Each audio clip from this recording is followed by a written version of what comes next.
ධර්ම ශ්‍රවණාබිලාෂී සදහවත් ඔබ සියලු දෙනාටම ත්‍රිවිධ රත්නයේ ආශිර්වාදයම වේවා.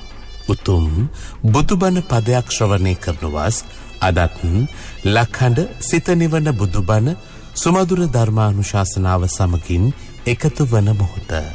සදහවතුනි, ධර්ම ශ්‍රවණය සඳහා අපි සාදු සිත පෙරදැරිව තැන්පත්ව සෝදානම් වෙමු. අද මේ උතුම් ධර්මානුශාසනාව සඳහා දායකත්වය ගෙන කටයුතු කරන්නට යෙදෙන්නේ සිය ආදරණීය පියාණන්ට සහ ජන්මාන්තරගත අනිකුත් නෑදෑ හිතමිතුරන් වෙනුවෙන් පින්පෙත් අනුමෝදන් කිරීම සහ සුජීවත්ව වාසය කරන සැමට නිදුක් නිරෝගී සුවය සහ චිරජීවනය ලැබේවායි අරමුණු පෙරදැරිව යක්කල අලුත්ගම බෝගමුවේ පදිංචිව සිටි DW බාලසූරිය යන අයගේ දූදරු පිරිස විසින් අද දවසේ ලක්හඬ සිත නිවන බුදුබණ සුමధుර ධර්මානුශාසනාව සඳහා අපි ඊ타මත්ම ගෞරවයෙන් ඇරයුම් කොට මේ ධර්ම මණ්ඩපයේ වෙත වැඩම කරවා ගන්නට යෙදුනේ මහරගම සිරි වජිරඥාන ධර්මායතන වාසී විචිත්‍ර ධර්ම කතික අතිපූජ්‍ය ගල්කිස්සේ සෝමානන්ද ස්වාමීන් වහන්සේ. අපේ හාමුදුරුවනේ, ඔබ වහන්සේව ඊ타මත්ම ගෞරවයෙන් පිළිගනිමින් සදහැ සිතින් ඇරයුම් කරනවා. මේ සියලු දෙනා වෙනුවෙන් ලක්හඬ සිත නිවන බුදුබණ සුමధుර ධර්මානුශාසනාව පවත්වන හැටියට අවසරයි අපේ හාමුදුරුවනේ. සාදු සාදු සාදු. समन्ता चक्रवालेषु अत्रा गच्छन्तु देवता सद्धम्मं मुनिराजस् सुनन्तु सग्गमोक्खदं धम्मස්සවන කාලෝ අයං භදන්තා ධම්මස්සවන කාලෝ අයං භදන්තා ධම්මස්සවන කාලෝ අයං භදන්තා. නමෝ තස්ස භගවතෝ අරහතෝ සම්මා සම්බුද්දස්ස නමෝ තස්ස භගවතෝ අරහතෝ සම්මා සම්බුද්දස්ස නමෝ තස්ස භගවතෝ අරහතෝ සම්මා සම්බුද්දස්ස ධම්මෝ හවේ රක්ඛති ධම්මචාරී ධම්මෝ සුචින්නෝ සුඛමාවහාති ඒසානිසංසෝ ධම්මේ සුචින්නේ නදුග්ගතින් ගච්ඡති ධම්මචාරී නහි ධම්මෝ අධම්මෝච උභෝ සමවිපාකිනෝ අධම්මෝ නිරයං නීති ධම්මෝ පාපේති සුග්ගතින් තස්මාහි ධම්මේසු කරෙය්‍ය ඡන්දං ඉතිමෝදමානෝ සුගතේන තාදිනා ධම්මේ ඨිතා සුගත වරස්ස ශාවකා නීයන්ති ධීරා සරණ වරග්ග ගාමිනෝ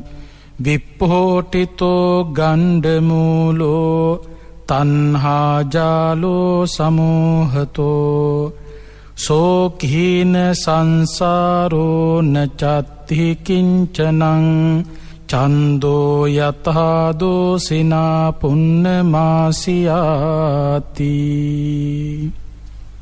ශ්‍රද්ධාවන්ත කාරුණික පින්වතුනි, සුපුරුදු පරිදි ලක්හඬ ගුවන් විදුලිය ඔස්සේ ඔබ වෙත ගෙන එන උතුම් ධර්මානුශාසනාව ශ්‍රවණය කිරීමටයි මේ පින්වත් කොයි කවුරුත් බලාපොරොත්තු වෙන්නේ.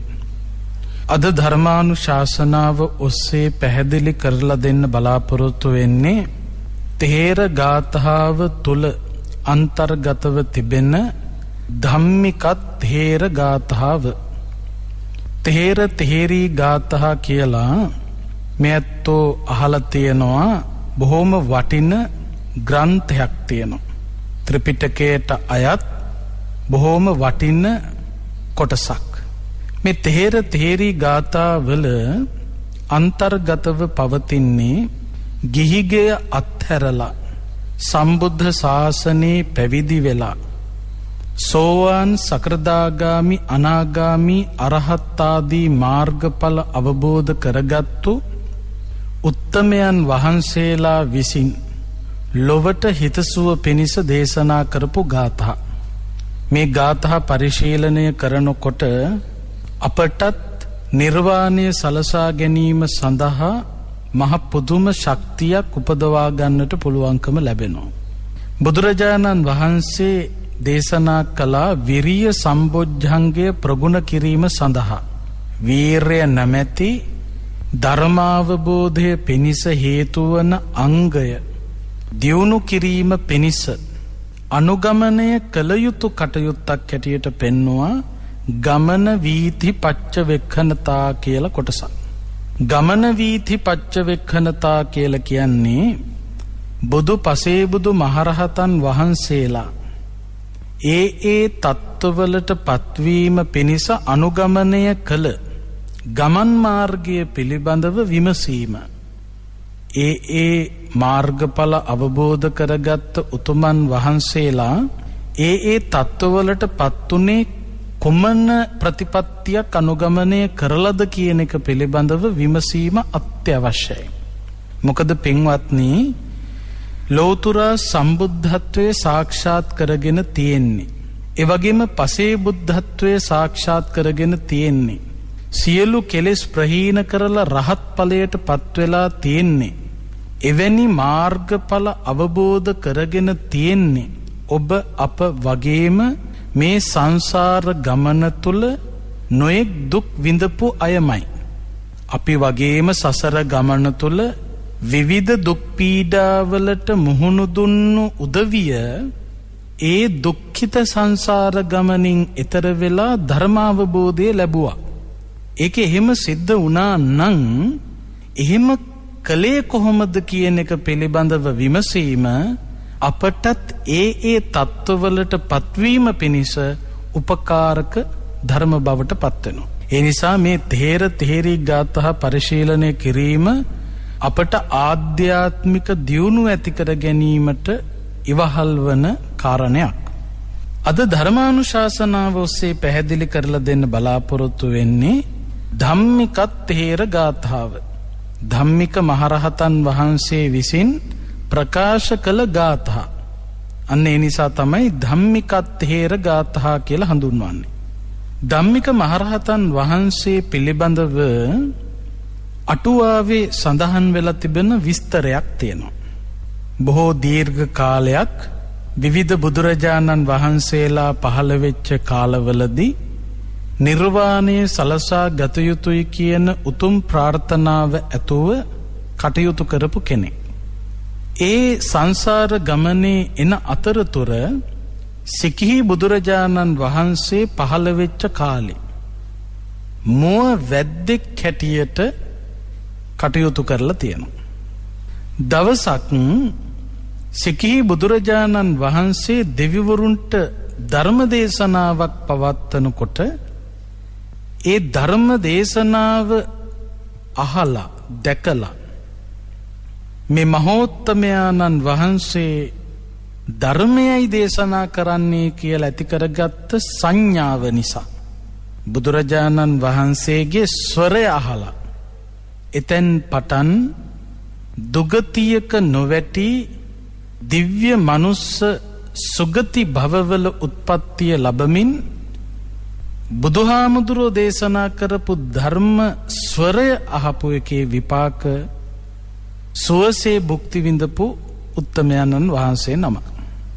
ගෞතම බුදුරජාණන් වහන්සේ ලෝකේ පහළ වෙනකොට කොසල් රටේ බමුණු පවුලක ධම්මික නමින් ඉපදුණා. ඉපදිලා ළමා කාලය ගත කරලා තරුණ වියට පත් වෙනකොට මේ ධම්මික කියන තරුණයාට විශේෂ පින්කමකට සම්බන්ධ වෙන්න පුළුවන්කම ලැබෙනවා. ඒ විශේෂ පින්කම තමයි අනේපිඬු සිටුතුමා විසින් ජේතවනාරාමය නිර්මාණය කරලා ලෞතුරා බුදුරජාණන් වහන්සේ ඇතුළු මහසඟරුවනට පූජා කරපු පින්කම්. ජේතවනාරාමය සංඝසතු කිරීමේ පින්කමට මේ ධම්මික තරුණයත් සම්බන්ධ වෙනවා. එදා මේ ජේතවනාරාම පූජාව දැකලා බුදුරජාණන් වහන්සේ පිළිබඳව, ධර්මයේ පිළිබඳව, සංගරුවන පිළිබඳව තමන්ගේ හිතේ ඇතිවෙච්ච ශ්‍රද්ධාව නිසා පින්කම දැකලා ඒ පින්කම දැකීමෙන් තමන්ගේ හිත තුළ තුන්රුවන පිළිබඳව ප්‍රසාදයක් ඇති වෙලා පැවිදි වෙන්න අදහසක් මතුවුණා. ඒ අනුව ධම්මික නැමැති තරුණයා සම්බුද්ධ ශාසනයේ පැවිදි වෙනවා. බලන්න පින්වත්නි, මේ සම්බුද්ධ ශාසනයේ පැවිදි වෙන්න විවිධ හේතු තියෙන්න පුළුවන්. කුමන හෝ හේතුවක් පදනම් කරගෙන ශාසනයේ පැවිදි වෙනවා නම් ඒ පැවිද්ද ඒ පුද්ගලයාට යහපත පිණිස පවතිනවා. හොඳ අරමුණක සියලු දුක් දුරු කරලා නිවන සලසාගත යුතුය කියන අදිෂ්ඨානය හිතේ ඇති කරගෙන කුමන හෝ හේතුවක් නිසා, හේතුන් පිළිබඳව කිසිම ගැටලුවක් නැහැ. ගිහිගේ පිළිබඳව කුමන හෝ හේතුවක් නිසා කලකිරීමක් ඇති වුණා නම් මේ ගිහි ජීවිතය අත්හැරලා පැවිදි දිවියට පත්විය යුතුයි. ඇයි පැවිදි වෙන්නේ? මේ සියලුම දුක් දුරු කිරීමටයි කියන පදනමින් පැවිදි වෙනවා නම් අන්න ඒ පැවිද්දාට මේ ශාසනයේ ඉහළ අධිගමනයන් ලබන්නට පුළුවන්කම ලැබෙනවා. එතකොට කුමන හෝ හේතුවක් නිසා පැවිදි වෙන්න හිත යොමු වුණා නම් ඒක උතුම් අදහසක්. දැන් ධම්මික කියන තරුණයාට ජේතවනාරාම පූජාව දැකලා තමයි පැවිදි වෙන්න ආශාව ඇති වෙන්නේ. දැන් අපේ සමාජයේ සමහරු උදවිය පැවිදි වෙන්න හේතුව හොයනවා. හේතුන් බොහෝමයක් තියෙන්න පුළුවන්. ඒ හේතුව අනුව ඒ පුද්ගලයා කොටස් කිරීම නුසුදුසුයි. සමහරක් විට ප්‍රේම සම්බන්ධතාවයක් බිඳ වැටුණු නිසා පැවිදි වෙන්න පුළුවන්. එතකොට ප්‍රේම සම්බන්ධතාවය බිඳ වැටීම තමයි ඒ පුද්ගලයාට පැවිදි වෙන්න හේතුව හදලා තියෙන්නේ. එහෙම නැත්නම් තමන් වැඩිපුරම ආදරය කරපු කෙනෙක් තමන්ට අහිමි වෙලා, තමන්ට තිබුණු මහා වස්තුවක් අහිමි වෙලා. එතකොට ඒ වගේ දුක් සහිත අභියෝගවලට මුහුණ දෙනකොට සමහරක් විට කෙනෙකුට මේ ගිහි ජීවිතයේ තිබෙන කටුක බව, මේ සංසාර ගමන තුල තිබෙන දුක්ඛිත බව තේරුම්ගෙන පැවිදි වෙන්න උවමනාවක් ඇති වෙන්න පුළුවන්. එතකොට කවර හේතුවක් නිසාද කියන එක නෙවෙයි වැදගත් වෙන්නේ, කුමන හෝ හේතුවක් නිසා ගිහි ජීවිතය පිළිබඳව, සංසාර ගමන පිළිබඳව තමන්ට යම්කිසි අවබෝධයක් ඇති වුණා නම් ඒ අවබෝධය තමන්ට සම්බුද්ධ ශාසනයේ ඉදිරියට යන්න හේතුවක් බවට පත් වෙනවා. එතකොට එදා ජේතවනාරාමයේ පූජා කරන පින්කම දැක බලා හිත ප්‍රසාදයට පත් කරගෙන සම්බුද්ධ ශාසනයේ ධම්මික තරුණයා පැවිදි වුණා. දැන් ධම්මික හාමුදුරුවෝ. උන්වහන්සේ සම්බුද්ධ ශාසනයේ පැවිදි වෙලා කාලයක් ගත කරලා එක්තරා ගමක ආරාමයක වැඩ වාසය කළා. උන්වහන්සේ තමයි ආරාමේ ප්‍රධාන භික්ෂුව. ධම්මික හාමුදුරුවෝ ඒ ආරාමේ වැඩ හිටියට ධම්මික හාමුදුරුවන්ගේ තිබුණ දුර්වලතාවය. මොකක්ද මේ දුර්වලතාවය? දුර්වලතාවය තමයි පින්වත්නි, ආරාමයට වැඩම කරන භික්ෂූන් වහන්සේලාගේ, ඒ වගේම ගිහි ඇත්තන්ගේ අඩුපාඩු වැරදි දැක්කහම ඒ වැරදි දැකලා කේන්ති ගන්නවා. කේන්ති අරගෙන කටෝර වචන පිට කරලා දොස් කියනවා, බනිනවා. හිත කැඩෙන විදියට, හිත රිදෙන විදියට බනිනවා. ඉතින් ආගන්තුක භික්ෂූන් වහන්සේලා මේ ආරාමේහි වැඩ ඉන්න යනවා. ටික දවසක් යනකොට ධම්මික හාමුදුරුවන්ව එපා වෙනවා. උන්වහන්සේගේ වචන හරි කටෝරයි, කේන්ති ගන්නවා පොඩි දෙයටත්. හැමෝටම දොස් කියනවා. ඒ නිසා මේ හාමුදුරුවරු වැඩි කාලයක් ඉන්නේ බොහොම ඉක්මනින් ඒ ආරාමෙන් පිට වෙලා යනවා.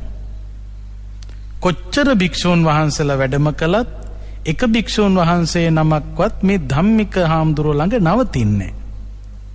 බලන්න පින්වත්නි, අදත් අපේ සමාජයේ කොච්චර එහෙම චරිත ඉන්නවාද? සමහර විට ඔබ කතා වෙලා ඇති. සමහර හාමුදුරුවෝ ඉන්නවා, ඒ හාමුදුරුවොත් එක්ක කිසිම කෙනෙකුට ඉන්න බෑ. ඒ වගේම ගිහි සමාජය තුලත් ඉන්නවා. සමහරකට ආයතන ප්‍රධානීන් වෙන්න පුළුවන්. ඔය කියන්නේ යත් එක්ක කිසිම කෙනෙකුට වැඩ කරන්න බෑ. දවසයි දෙකයි වැඩ කරන්න පුළුවන්, ඊට පස්සේ වැඩ කරන්න ආපු කෙනක් දාලා යනවා. ඒ වගේ මේ සමාජයේ ඉන්නවා. ඒ උදවියට අන් අයත් එක්ක වැඩ කරන්න බෑ. නිතරම වැරදි පේනවා. වැරදි පෙනුනහම කේන්ති ගන්නවා.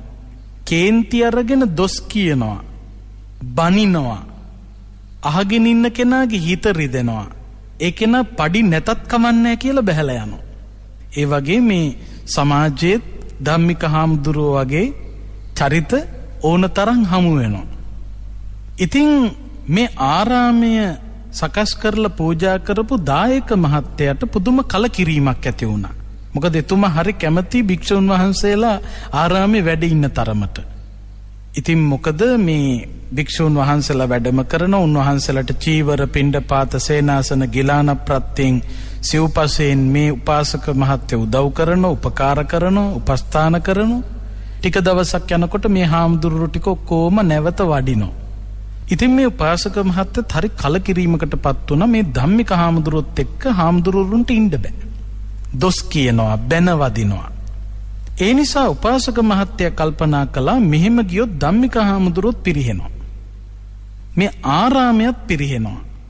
සම්බුද්ධ ශාසනයේ අධිගමනයන් ලබා ගන්න උනන්දුවෙන් ඉන්න භික්ෂූන් වහන්සේලාට ඒ සඳහා ඉඩක් නොලැබී යනවා. ඒ නිසා හොඳම වැඩේ තමයි මේ පිළිබඳව බුදුරජාණන් වහන්සේ දැනුවත් කළ යුතුයි කියලා මේ උපාසක මහත්තයා ගිහිලා බුදුහාමුදුරුවන්ට මේ කාරණාව ප්‍රකාශ කළා. මේ කාරණාව ප්‍රකාශ කළාම බුදුහාමුදුරුවෝ ධම්මික හාමුදුරුවන්ව කැඳෙව්වා. කැඳවල බුදුහාමුදුරුවෝ විමසනවා, මේ කියන කතාව ඇත්තක්ද? අන්න එතනදී ධම්මික හාමුදුරුවන්ගේ හොඳ ගුණයක් මතුවෙනවා. මොකක්ද ඒ හොඳ ගුණය? ධම්මික හාමුදුරුවෝ පිළිගත්ත තමන් අතින් ඒ වරද සිදු වුණු බව. හැම කෙනෙකුගේම අඩුපාඩු පේනවා, වැරදි පේනවා, මොනවා කළත් වැරද්දක්ම තමයි පේන්නේ. ඒ වරද දැකලා ඉවර වෙලා කරුණාවෙන් මෛත්‍රියෙන් වරද හදනවා නෙවෙයි, වරද පෙන්වලා දෙනවා නෙවෙයි. කේන්ති ඇති වෙනවා. කේන්ති ඇති වුණාම කටෝර වචන පිට වෙනවා. බැන වැදලා තමයි වරද කියන්නේ. බොහෝ පිරිස් අතහැරලා දාලා යනවා. ඒක ධම්මික හාමුදුරුවෝ පිළිගත්තා. ඒ වෙලාවේ බුදුරජාණන් වහන්සේ මේ ධම්මික හාමුදුරුවන්ට අවවාද කරනවා. මේ කේන්ති ගැනීම, ද්වේෂය පෝෂණය කර ගැනීම ප්‍රශ්නවලට සාර්ථක උත්තර නොවන බව බුදුහාමුදුරුවෝ දේශනා කළා. දැන් බලන්න පින්වත්නි, ඔබ ආයතනයක ප්‍රධානියෙක් වෙන්න පුළුවන්. රැකියා ස්ථානයක ප්‍රධානියෙක් වෙන්න පුළුවන්. ඒ වගේම විවිධ ප්‍රශ්න හමුවේ, ගැටලු හමුවේ දුක් විඳින කෙනෙක් වෙන්න පුළුවන්. අපි ඒ විදියට විවිධ ගැටලුවල, විවිධ ප්‍රශ්නවලට මුහුණ දෙනකොට අපි ක්‍රියා කළ යුතු ක්‍රමයක් තියෙනවා. ඒ ක්‍රමය පිළිබඳව අපි හඳුනාගත්තේ නැති වුණොතින් අපට ප්‍රශ්නයට කිසිසේත්ම සාර්ථක පිළිතුරක් කිසිම විදියකින් ලැබෙන්නේ නැහැ. දැන් බලන්න ධම්මික හාමුදුරුවන්ට මොකද උනේ? සමහරක් විට ඒ ආගන්තුක භික්ෂුන් වහන්සේලාගේ විවිධ වැරදි ඇති. ඒව වැරදි තමයි. හැබැයි මොකක්ද ධම්මික හාමුදුරුවන්ගේ වැරද්ද? ඒ වරද පෙන්වා දෙන ක්‍රමය වැරදි. වරදක් පෙන්වා දිය යුත්තේ කරුණාව, මෛත්‍රිය පෙරදරි කරගෙන. මෘදු මොලොක් වචන වලින්, රළු කටෝර වචන වලින් නෙවෙයි, මෘදු මොලොක් වචන වලින්. කරුණාවයි මෛත්‍රියයි පදනම් කරගත්ත මෘදු මොලොක් වචන වලින් කෙනෙකුගේ වරදක් පෙන්නලා දෙනවා නම් ඒ කෙනාට හානියක් නොවන විදියට, ඒ කෙනාගේ චරිතයට හානියක් නොවන විදියට ඒ කෙනා ඒ වරද නිවැරදි කරගන්නවා. ඒ නිසා හොඳට මතක තියාගන්න ඕන දෙයක් තමයි, එක පැත්තකින් මේ ලෝකේ ජීවත් වෙනකොට මම කල්පනා කරනවා නම් මට ඕන විදියට මේ සියල්ලම අකුරක් නෑර සිදුවිය යුතුයි කියලා ඒක මගේ වැරදි චින්තනයක්. ගොඩක් දෙනෙකුට ප්‍රශ්න මතුවෙන්නේ ඔන්න ඔය හේතුව නිසා. හිතනවා මේ ඔක්කොම මට ඕන විදියට මගේ හිතට හරියන විදියටම 100%ක්ම සම්පූර්ණ වෙලා ඉන්න ඕන. හැබැයි මේ ලෝකේ මට ඕන විදියට කිසිම දෙයක් පවත්වන්න බෑ. පුද්ගලයෙක් වස්තුවක් මේ එකක්වත් මට ඕන විදියට පවත්වන්න බෑ. පින්වත්නි මට මමවත් මට ඕන විදියට ඉන්නේ නැතිකොට ලෝකයා මට ඕන විදියට ඉඳීද කියන එක ගැන අපි කල්පනා කරන්න වෙනවා. ඒ නිසා හැම වෙලාවකම මට ඕන විදියට අන් අය හැසිරෙන්න ඕන කියන එක තන හිටගන්න එපා. මමවත් මට ඕන විදියට ඉන්නේ නැතිකොට ලෝකයා වෙනස් වෙන්න පුළුවන් කියන එක තමන්ගේ හිතේ රඳව ගන්න වෙනවා. අන්න එහෙම හිතේ රඳවගෙන යම්කිසි ප්‍රශ්නයක් මතුවෙනවා නම් ගැටලුවක් මතුවෙනවා නම් ඒ ගැටලුවට ඒ ප්‍රශ්නයට රාග ద్వේෂ මද මෝහ ආදී කෙලෙස් ධර්ම පෝෂණය කරමින් ඒ කෙලෙස් අන්ධකාරය තුල ඉඳගෙන උත්තර දෙන්න යන්න එපා. රාගේ මත් වෙලා, ద్వේෂේ මත් වෙලා, මදේ මත් වෙලා, මෝහේ මත් වෙලා විවිධ කෙලෙස් තියෙනවානේ. ඒ කෙලෙස් වලින් මත් වෙලා කෙලෙස් පෝෂණය කරලා කෙලෙස් ගොඩේ ගිලිලා ප්‍රශ්න වලට උත්තර ගන්න එපා. ඒ හැම උත්තරයක්ම ඔබව කබලෙන් ලිපට දාන උත්තර බවට පත් වෙනවා. ඒක ස්ථිරයි. අද අපේ සමාජයේ දකින්න ලැබෙන්නේ මෙන්න මේ කාරණේ. ප්‍රශ්නයක් ආවහම ඒ ප්‍රශ්නයට උත්තර ගන්න යන්නේ ක්ලේශයන් පෝෂණය කරපු මනසකින්. ක්ලේශයන් පෝෂණය කරපු මනසකින් ප්‍රශ්නයකට උත්තරයක් ලැබෙනවා නම් ඒ ලැබෙන උත්තරය ගැන ප්‍රවේශම් විය යුතුයි. ඔබට දෙගුණයක් හානි ගෙනල්ලා දෙනවා. ඒ නිසා යම්කිසි ප්‍රශ්නයක් මතුවුනහම ඒ ප්‍රශ්නයට සාර්ථකම උත්තරයක් ඔබ බලාපොරොත්තු වෙනවා නම් සාර්ථකම උත්තරය ලැබීම සඳහා පළවෙනියටම කරන්න ඕන තමන්ගේ හිතේ තියෙන කෙලෙස් යටපත් කරන්න ඕන. කෙලෙස් අඳුරේ ඉඳගෙන උත්තර හොයන්න එපා ප්‍රශ්නවලට. මුලින්ම කෙලෙස් අන්ධකාරය යම්කිසි මට්ටමකටවත් අයින් කරගන්න. ප්‍රඥා ලෝකයේ හිත තුල අවදි කරවන්න. ප්‍රඥාව අවදි කරගෙන ප්‍රඥා ලෝකයේ තුල ඉඳගෙන ප්‍රශ්නවලට උත්තර හොයන්න. ඒ උත්තර ඔබට සාර්ථකම උත්තර බවට පත්වේ. අපේ ජීවිතේ විවිධ ප්‍රශ්න එනවා. අපි හැමෝටම ප්‍රශ්න ඇති වෙනවා. ඒක තමයි සංසාරේ හැටි. කර්ම නෙවෙයි ඒවා සසරේ උරුම. විවිධ ප්‍රශ්න.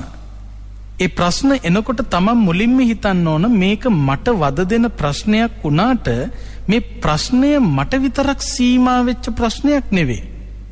මේ ලෝකයේ මටම විතරක් උරුම මටම විතරක් වෙන් වුණු ප්‍රශ්න නෑ පින්වත්නි. ඔබට ආපු ප්‍රශ්නයක් තියෙනවා නම් ඒ විදියටම මේ ලෝකේ තව කෙනෙකුට ඒ ප්‍රශ්නේ ඇවිල්ලා තියෙනවා.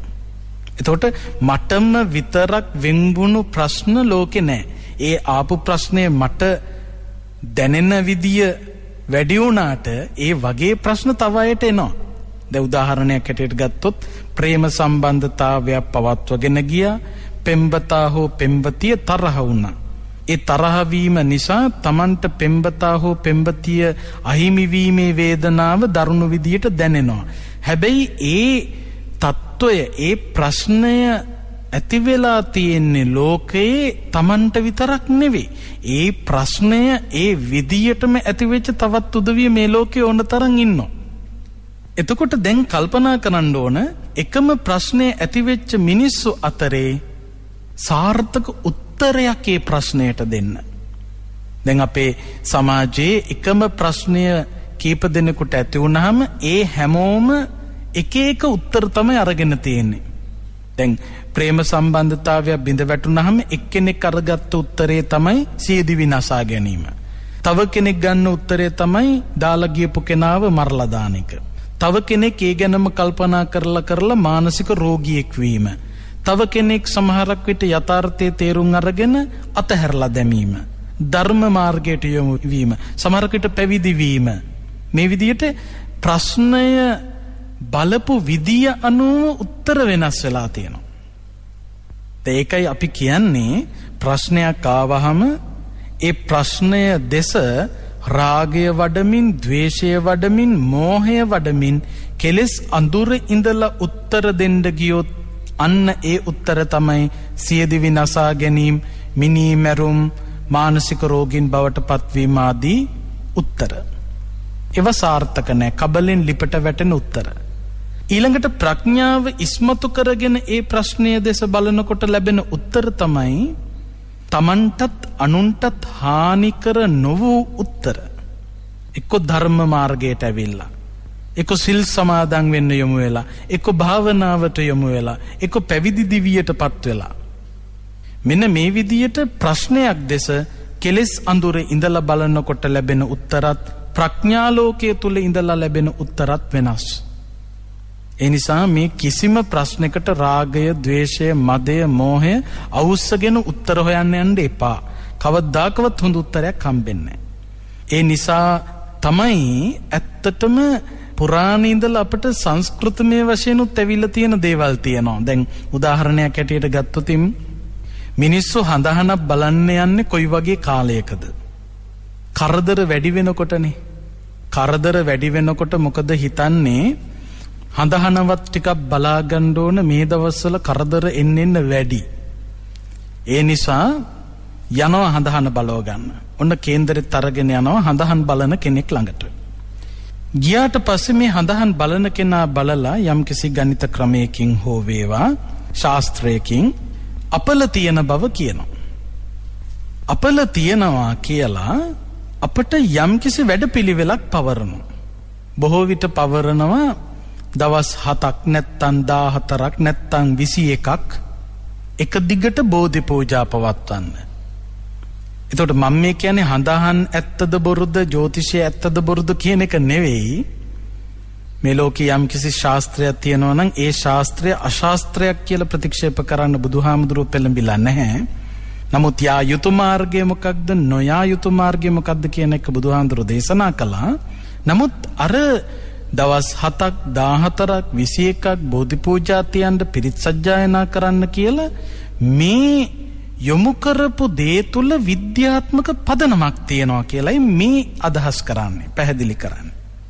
ප්‍රශ්න වැඩිපුර එන තරමට බලන්න පින්වත්නි, ඒ බෝධි පූජා පවත්වන කාල සීමාව තුලදී පේවීමක් වෙන්න ඕන. හැමදාම හවස් වෙනකොට සූදානම් වෙන්න ඕන පන්සල් යන්න. මල් ටික කඩන වෙලාවේ, පහන් තිර ටික අඹර ගන්න වෙලාවේ, පොල් තෙල් ටික ලෑස්ති කරන වෙලාවේ, ඊළඟට ගිලම්පස්ස ටික සකස් කරන වෙලාවේ, එතන ඉඳලා එක දිගටම වැඩපිළිවෙලක් තියෙනවා දවසේ බෝධි පූජාව අවසන් කරනකම්. එතකොට එක දිගටම පන්සලට යවෙනවා, බෝධීන් වහන්සේලා අභියසට යවෙනවා, පහන් පත්තු කරනවා, මල් පූජා කරනවා, ගාත කියවෙනවා, පිරිත් සජ්ජායනා කරනවා, භාවනාව කරනවා, භික්ෂූන් වහන්සේලා දැක බලා ගන්න ලැබෙනවා, භික්ෂූන් වහන්සේලාට උපස්ථාන කරන්න ලැබෙනවා, වන්දනා කරන්න ලැබෙනවා. ඒ පන්සලට ගිහිල්ලා බෝධි පූජා තියනකොට මොකක්ද වෙන්නේ? රාග, ද්වේෂ, මද, මෝහ තුනී වෙලා යටපත් වෙලා ප්‍රඥාව ඉස්මතු වෙනවා. එතකොට ප්‍රඥාව ඉස්මතු වෙනකොට මේ ප්‍රශ්න කියා දුක් විඳපු ප්‍රශ්නවලට ප්‍රඥාවෙන් උත්තර හම්බෙනවා. සමහරකට දවස් 7 යනකොට ප්‍රශ්න ඉවරයි.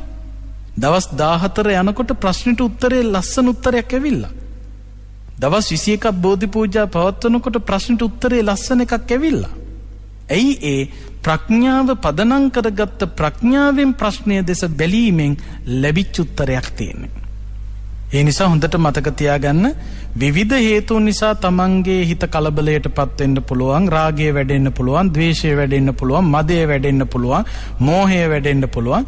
ඒවා ඉදිරියේ එතන ඉඳගෙන කිසිම ප්‍රශ්නයකට උත්තර හොයන්න යන්න එපා. අසාර්ථකයි. මනස නිදහස් කරගන්න. මනසේ පිරිසිදුකම ගොඩ නගා ගන්න. කෙලෙස් යටපත් කරන වැඩක යෙදෙන්න. ප්‍රඥාව ඉස්මතු කරන වැඩක යෙදෙන්න. එවිට ඔබේ ප්‍රශ්නයට සාර්ථකම උත්තරය ලැබේ. බුදුරජාණන් වහන්සේ ධම්මික හාමුදුරුවන්ට පැහැදිලිවම අවවාද කරනවා මේ චර්යාව නිවැරදි කරගන්න. උන්වහන්සේට කේන්ති යන අඩුපාඩු දකිනකොට කේන්ති ගියාම බැන වදිනවා, බැන්නහම අනිත් අය යනවා. හැමදාම තනි. කේන්තිය වඩ පෝෂණය කර ප්‍රශ්න මතු කර ගනිමින් කේන්තියෙම ප්‍රශ්නවලට උත්තර දෙන්න යාමෙන් තව තවත් ප්‍රශ්නය තුලම ගිලිගිලි දුකින් දුකටම අඳුරෙන් අඳුරටම පත්වෙවි ඉන්න නිසා බුදුහාමුදුරුවෝ ධම්මික හාමුදුරුවන්ව එයින් ගලවා ගන්න වටිනා දේශනාවක් කළා. බුදුහාමුදුරුවෝ දේශනා කරනවා ධම්මෝ හවේ රක්ඛති ධම්මචාරී ධම්මෝ සුචින්නෝ සුඛමාවහාති ඒසානි සංසෝ ධම්මේ සුචින්නේ නදුග්ගතින් ගච්ඡති ධම්මචාරී. ධර්මයේහි හැසිරෙන පුද්ගලයාව ධර්මය විසින්ම ආරක්ෂා කරනවා. ඔබ ධර්මයට බරව ධර්මානුකූලව ජීවිතය ගෙවනවා නම් ධර්මානුකූලව දිවිගමන ගෙන යන ඔබ කිසිසේත්ම බය වෙන්න එපා. ධර්මය විසින් ඔබව රකින්නවා. ධර්මයේ විසින් රකින්නවා කියනකොට හොඳට මතක තියාගන්න මේ ලෙඩ වෙන එක නවත්තනවවත් වයසට යන එක නවත්තනවවත් කවදා හරි දවසක නියත වශයෙන්ම උරුමවන මරණය නවත්තනවවත් සංසාර ගමන තුල උරුමවන දුක් වලින් සම්පූර්ණයෙන්ම නවත්තනවවත් නෙවෙයි. එක පැත්තකින් මරණාසන්න මොහොතේදී Tamanට පීඩනය පිණිස පවතින හේතුන්ගෙන් ආරක්ෂා වෙනවා. අන්තිම මොහොත ගැන කල්පනා කරනකොට අන්තිම මොහොතේ රැකවරණයට තියෙන්නේ Taman කරපු හොඳ දේ විතරයි. අනිත් ඔක්කොම Tamanට රැකවරණයට ආරක්ෂාවට ළඟ නැහැ. ඒක දැනෙන්න අන්තිම මොහොත වෙනකන් ඉන්නම වෙනවා. ඒකනේ බුදුහාමුදුරුවෝ දේශනා කළේ මෝඩ අඥානය හිතනවලු මම නම් කවදාකවත් බය වෙන්නේ මට ඕන තරම් සල්ලි තියෙනවා ධනය තියෙනවා මට ළමයි ඉන්නවා මම මොකටද බය වෙන්නේ කියලා හිතාගෙන වැරදි වැඩ කරනවලු. කාලය ගත වෙලා ගිහිල්ලා මරණාසන්න මොහොතට වැටුනහම එදා තමයි පින්වත්නි ලෝකයේ තනි වෙන බරපතලම වෙලාව. ජීවිතේ අසරණ වෙච්ච වෙලාවල් ඇති. හැබැයි මරණාසන්න මොහොත තරම් අසරණ වෙච්ච වෙලාවක් ජීවිතේ කිසිම දවසක එන්නේ නැහැ. ඒකට හේතුව මොකක්ද? අපට ප්‍රශ්න ඇති වෙච්ච වෙලාවල් තියෙනවා. මුළු ලෝකෙම අපිව අතහැරලා දාන වෙලාවල් තියෙනවා. මුළු ලෝකෙම අපට බනින වෙලාවල් තියෙනවා. ගෙදරින් පන්නන වෙලාවල් එන්න පුළුවන්. රැකියාවෙන් පන්නන වෙලාවල් එන්න පුළුවන්. ඉන්න තැනින් යවන වෙලාවල් එන්න පුළුවන්. මුළු ලෝකයාම මාත් එක්ක නැතත් ඒ හැම වෙලාවකම Tamanට ශක්තියක් තිබුණා මේ ලෝකේ කවුරු නැතත් මට මං ඉන්නවා කියලා. පින්වත්නි, ලෙඩ වුණාම මරණාසන්න මොහොතටපත් වුණාම ජරාවටපත් වුණාම ලෝකේ කවුරු නැතත් කමක් නැහැ මට මං ඉන්නවා කියලාවත් හිත හදාගන්න බෑ. හේතුව අත්තාහි අත්තනෝ නත්හි මට මමත් නැහැ. මට මමත් නැහැ. මගේ කකුල් දෙක මගේ අතපය මගේ ඇස් දෙක මගේ කන් දෙක මගේ කට මට ඕන විදියට වැඩ කරන්නේ නැහැ. මට නැගිටින්න ඕන නමුත් නැගිට ගන්න බෑ. මට මමත් නෑ කියන තරමටම අසරණ වීමක් ජීවිතේ කවදාකවත් එන්නේ අන්තිම කාලේ. අන්න එදාට රැකවරණය පිණිස පවතින්නේ කරපු හොඳ විතරමයි. අකුසලයට වට කරගෙන ඔබට පහර ගහන්න පටන් ගන්නවා. කුසල ප්‍රතිපදාව යහපත් ජීවන රටාව ධර්මානුකූල පදනම තමයි Tamanට රැකවරණයට එන්නේ. ඒ රැකවරණය මෙලොවට විතරක් නෙවෙයි පරලොවටත් හේතු වෙනවා.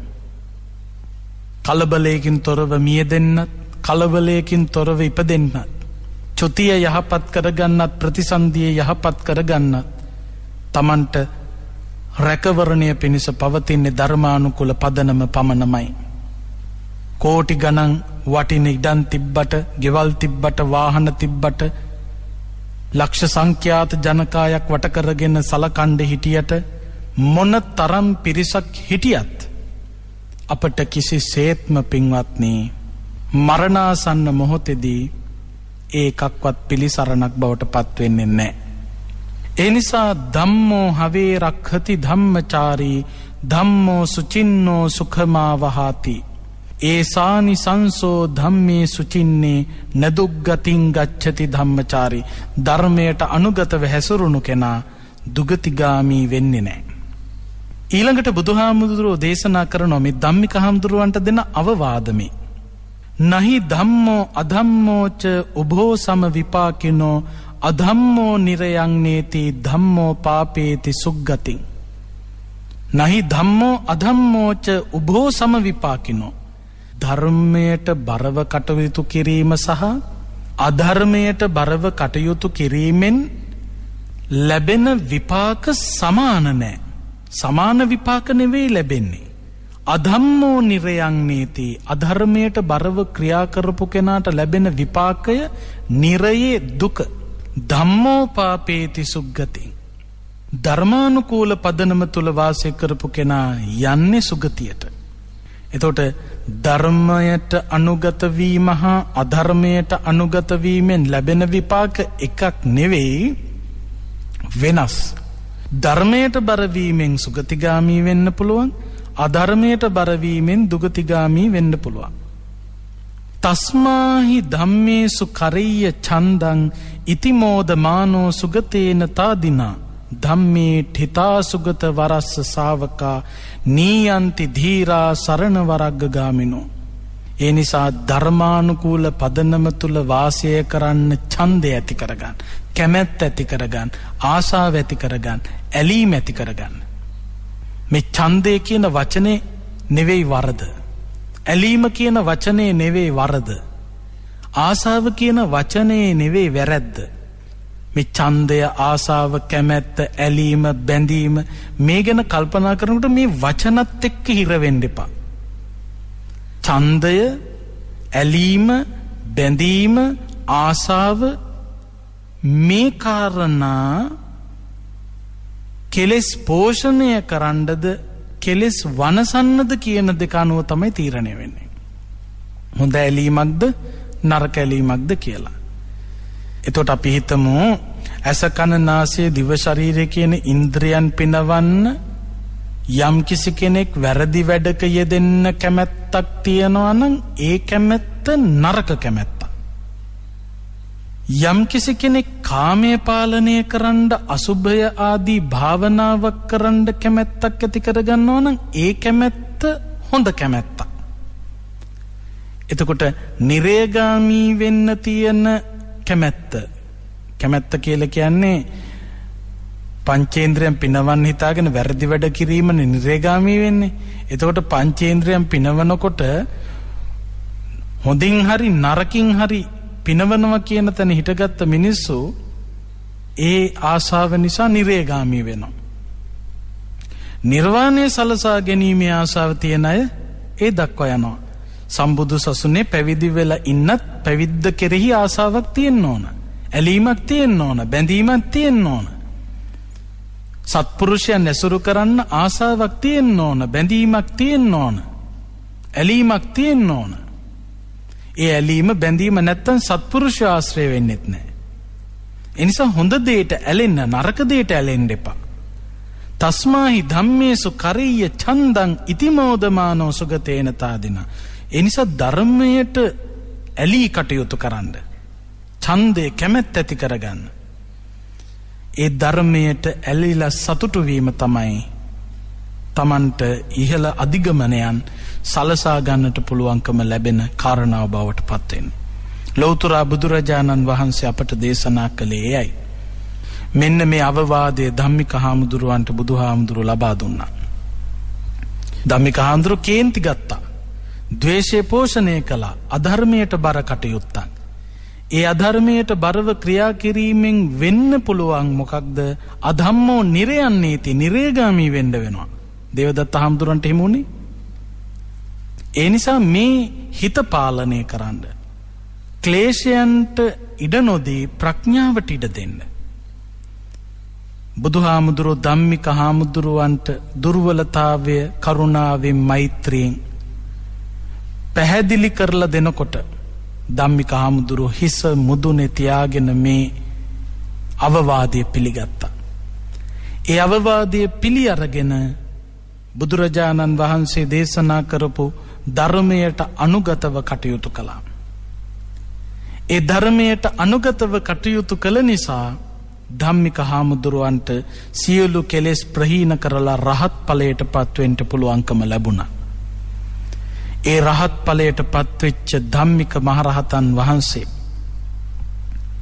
බුදුරජාණන් වහන්සේට තමන් සාක්ෂාත් කරගත යුතු නිර්වාණය සාක්ෂාත් කළ බව ප්‍රකාශ කළා. ඒ වෙලාවේ ලොවට හිතසුව පිණිස ධම්මික මහරහතන් වහන්සේ දේශනා කරනවා මට බුදුරජාණන් වහන්සේ අවවාද කළා. කොහොමද අවවාද කළේ? ධම්මෝ හවේ රක්ඛති ධම්මචාරී ධම්මෝ සුචින්නෝ සුඛමා වහාති ඒසානි සංසෝ ධම්මේ සුචින්නේ නදුග්ගතින් ගච්ඡති ධම්මචාරී. ධර්මයේ හැසිරෙන කෙනාට ධර්මයේ විසින්ම රැකවරණය ලැබෙනවා. ධර්මයට බරව ක්‍රියා කරන කෙනා දුගතිගාමී වෙන්නේ නැහැ. නහි ධම්මෝ අධම්මෝච උභෝ සම විපාකිනෝ අධම්මෝ නිරයං නේති ධම්මෝ පාපේති සුග්ගතින්. ධර්මානුකූල පදනමෙත් අධර්මයට බරව ක්‍රියා කිරීමෙත් ලැබෙන ප්‍රතිඵල සමාන නැහැ. අධර්මයට බර කෙනා නිරයට යනවා, ධර්මයට බර කෙනා සුගතියට යනවා. තස්මාහි ධම්මේසු කරෙය්‍ය ඡන්දං ඉතිමෝදමානෝ සුගතේන තාදිනා ධම්මේ ඨිතා සුගත වරස්ස ශාවකා නීයන්ති ධීරා සරණ වරග්ග ගාමිනෝ. ඒ නිසා ධර්මයට කැමැත්ත ඇති කරගෙන කටයුතු කරන්න, ලෞතුරු බුදු දහමට අනුගතව හැසිරෙන්න කියලා දීපු අවවාදේ මම පිළි අරගෙන මම සැනසුණා. විප්පෝටිතෝ ගණ්ඩ මූලෝ තණ්හා ජාලෝ සමෝහතෝ. මම මේ භවය සකස් කරන, මේ ශරීරය සකස් කරන ඒ ප්‍රධාන ශක්තිය නැති කරලා දැම්මා. තණ්හා ජාලෝ සමෝහතෝ. තණ්හාව නැමැති දැල අයින් කරලා දැම්මා, ගලවලා දැම්මා, විනාශ කරලා දැම්මා. සෝ කිහින සංසාරෝ නචත්ථි කිංචන. මට ආය කරන්න දෙයක් ඉතුරු වෙලා නැහැ. කෙලෙස් ප්‍රහීන කරපු උත්තමයන් වහන්සේ නමකට කළ යුතු තව යමක් නැහැ. චන්දෝ යථාදෝසිනා පුන්නමාසිය. හරියට වලාකුලින් මිදුණු පූර්ණ චන්ද්‍රයා වගේ බබලනවා, පිරිසිදුයි. ඒ නිසා පින්වත්නි, බුදුරජාණන් වහන්සේ ධම්මික හාමුදුරුවන්ගේ අඩුපාඩුව දැකලා දුන්නු අවවාදය ඔබටත් වටිනවා. ජීවිතේ විවිධ ප්‍රශ්න එන්න පුළුවන්. ඔබ අකමැති විදියට හැසිරෙන උදවිය දැකලා කේන්ති එන්න පුළුවන්. කේන්තියෙන් උත්තර හොයන්න ගියොත් ප්‍රශ්න වැඩි වෙනවා. ඒ නිසා ජීවිතයට එන හැම ප්‍රශ්නයකටම උත්තරයක් සාර්ථකව ඕනනම් රාග ද්වේෂ මද මෝහ අවුස්සගෙන ඒවා පෝෂණය කරලා කෙලෙස් අඳුරේ ඉඳලා ප්‍රශ්නට උත්තර ගන්න එපා. ඒ උත්තර භයානකයි. ප්‍රඥාව විස්මතු කරගන්න, ප්‍රඥාවෙන් ප්‍රශ්නය දෙස බලන්න. ප්‍රඥාවෙන් ප්‍රශ්නය දෙස බලනකොට ප්‍රඥාවට අනුරූප අනුගත උත්තරයක් ඔබට හම්බේ. ඒ උත්තරය ඔබව සනසාවි. ඒ නිසා ජීවිත ගමන සුවපත් කරගන්න මේ ධම්මික මහරහතන් වහන්සේගේ ගාථා, බුදුහාමුදුරුවෝ ලබා දුන්නු අවවාද ඔබට, අපට, රටට, ලොවට සුවය සලසා ගැනීම පිණිසම හේතු වේවා, වාසනාව වේවා කියලා ප්‍රාර්ථනා කරන්න. සියලු දෙනාටම මේ උතුම් ධර්මයේ ශ්‍රවණය කිරීමෙන් සසර දුකින් එතරව ගෞතම බුදු සසුනේදීම උතුම් චතුරාර්ය සත්‍ය අවබෝධය සලසා ගැනීම පිණිසම හේතු වේවා, වාසනාව වේවායි ප්‍රාර්ථනා කරන්න. ආකාසට්ඨා ච බුම්මට්ඨා දේවා නාග මහිද්దికා පුඤ්ඤන්තං අනුමෝදිත්වා චිරං රක්ඛන්තු ශාසනං. ආකාසට්ඨා ච බුම්මට්ඨා දේවා නාග මහිද්దికා පුඤ්ඤන්තං අනුමෝදිත්වා චිරං රක්ඛන්තු දේශනං. ආකාසට්ඨා ච බුම්මට්ඨා දේවා නාග මහිද්దికා පුඤ්ඤන්තං අනුමෝදිත්වා චිරං රක්ඛන්තු ත්වං සදා. අද දවසේ ලක්ඛණ්ඩ සිත නිවන බුදුබණ සුමధుර ධර්මානුශාසනාව සඳහා අපි ඊ타මත්ම ගෞරවයෙන් ඇරයුම් කොට මේ ධර්ම මණ්ඩපයේ වෙත වැඩම කරවා ගන්නට යෙදුනේ මහරගම ශ්‍රී වජිරඥාන ධර්මායතන වාසී විචිත්‍ර ධර්ම කතික අතිපූජ්‍ය ගල්කිස්සේ සෝමානන්ද ස්වාමීන් වහන්සේ. අපේ හාමුදුරුවනේ, ඔබ වහන්සේ සිදු කරන ආගමික ශාසනික ධර්ම ප්‍රචාරක කටයුතු තව තවත් සිදු කරන්නට ත්‍රිවිධ රත්නයේ ආශිර්වාදයම ලැබේවායි අපි සාදු සිත පෙරදැරිව ප්‍රාර්ථනා කරමු. අවසරයි අපේ හාමුදුරුවනේ.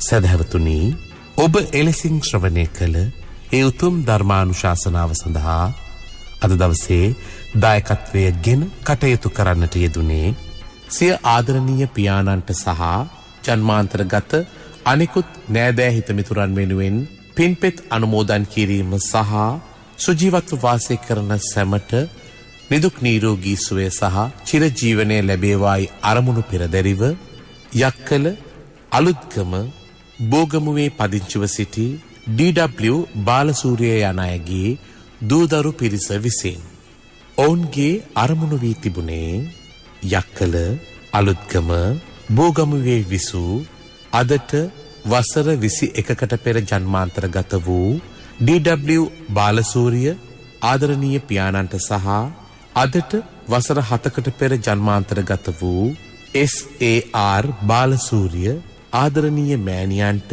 නිර්වාණය අවබෝධ වේවායි ප්‍රාර්ථනා කිරීම සහ සියලුම මිය පරලොව ගිය ඥාතීන්ට මේ පින්පෙත් අනුමෝදන් වේවායි ප්‍රාර්ථනා කිරීමයි. ඒත් එක්කම මේ පින් බලයෙන් ඔවුන්ගේ සසර ගමන කෙටි වී නිවන් සැප ලැබේවායි ප්‍රාර්ථනා කිරීමත් දැනට සුජීවත්ව වාසය කරන සියලුම ඥාතීන්ට නිදුක් නිරෝගී චිරජීවනය සැලසේවායි ප්‍රාර්ථනා කිරීමත් ඔවුන්ගේ අරමුණු අතර වුණා. ඒ සියලු අරමුණු සාක්ෂාත් වේවා. ධර්ම ශ්‍රවණය කළ ඔබටත් සංසාර ගමන කෙලවර උතුම් වූ අමා මහ නිර්වාණ සුවය සාක්ෂාත් කර ගැනීම සඳහා චතුරාර්ය සත්‍ය අවබෝධය පිණිස මේ ධර්ම දානමය පින්කම, මේ ධර්ම ශ්‍රවණය හේතු වාසනා වේවායි අපි සාදු නාදයක් පවත්වා ප්‍රාර්ථනා කරමු. ඒ ප්‍රාර්ථනාවත් සමගින් සදහැවතුනි, ධර්ම දේශනාව හමාර කරමින් සමුගන්නවා. 0706 366 166 දුරකථන අංකයට කතා කිරීමෙන් හෝ කෙටි පණිවිඩයක් යොමු කිරීමෙන් ඔබටත් හැකියාව තිබෙනවා ලක්ඛණ්ඩ සිත නිවන බුදුබණ සුමధుර ධර්මානුශාසනාවන්හි දායකත්වය ගෙන කටයුතු කරන්නට. එවෙනුවෙන් ඔබට පිංසිත පහළ වේවා. සියලු දෙනාටම සම්මා සම්බුදු සරණයි.